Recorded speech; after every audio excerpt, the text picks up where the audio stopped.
कलाजीवन multipurpose society, साक्षात entertainment आणि इक्तारा यांच्या संयुक्त विद्यमाने ऑल इंडिया ऑनलाइन पेंटिंग व ड्रॉइंग कॉम्पिटिशनचे आयोजन करण्यात आलं होतं। श्री आर्ट कला वर्गाची विद्यार्थिनी असलेली राही उमेश लोटे हिला या all India online painting and drawing competition मध्ये प्रथम क्रमांक पटकावून आपले यश संपादन केले। यामध्ये सन्मानपत्र, सन्मान चिन्ह आणि गोल्ड मेडल असा तिहेरी सन्मान राही लोटे हिने पटकाविलेला आहे, अशी माहिती श्री आर्ट कला वर्ग निर्मितीचे संचालक प्राध्यापक सारंग नागठाणे यांनी यावेळी दिली। कला जीवन म्युनिसिपॅलिटी सोसायटीमध्ये ऑल इंडिया नॅशनल चित्रकला स्पर्धा झाली होती। त्यामध्ये कुमारी राही लोटे हिला प्रथम पारितोषिक मिळालं।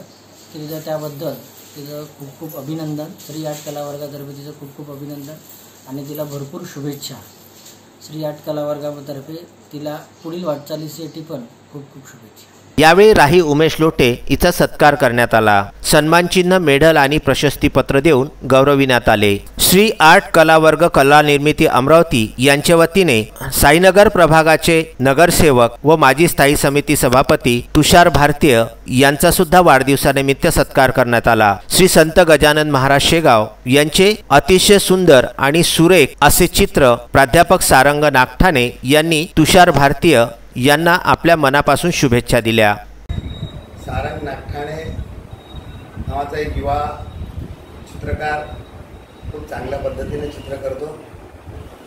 आज मला माझ्या वाढदिवसाच्या निमित्ताने माझे गुरु संत श्री गजानन महाराजांचा एक सुंदर फोटो त्यांनी मला तयार करून दिला आहे। वेगवेगळ्या संतांची, वेगवेगळ्या महापुरुषांचे खूप चांगले चित्र आणि मग त्याच्या कम्प्युटराइज करून त्याला अधिक चांगलं कसं करता येईल त्याचा तो सतत प्रयत्न करतो आहे। आणि ते फोटो पाहिल्यावर असं वाटतं की प्रगट महाराजच आपल्याकडे बघतात आहे की काय, असा भाव तो त्याच्यामध्ये उतरवतो आहे। खरोखरच मला अतिशय अभिमान आहे सारंगचा की तो या पद्धतीने काम या ठिकाणी करतो आहे। आणि हे सगळं करत असताना भावना, समरसता, समर्पकता आणि समर्पण हे सगळा भाव तो त्याच्यामध्ये ठेवतो आहे। आणि म्हणून खऱ्या अर्थाने मला आज अतिशय आनंद झाला की माझ्या गुरुची प्रतिमा आज मला त्यांनी आणून दिली। हा आशीर्वादच माननीय गजानन महाराजांचा मी समजतो आणि मी त्याच्या कार्याला खूप खूप शुभेच्छा। Vidarbha news bureau, Amravati.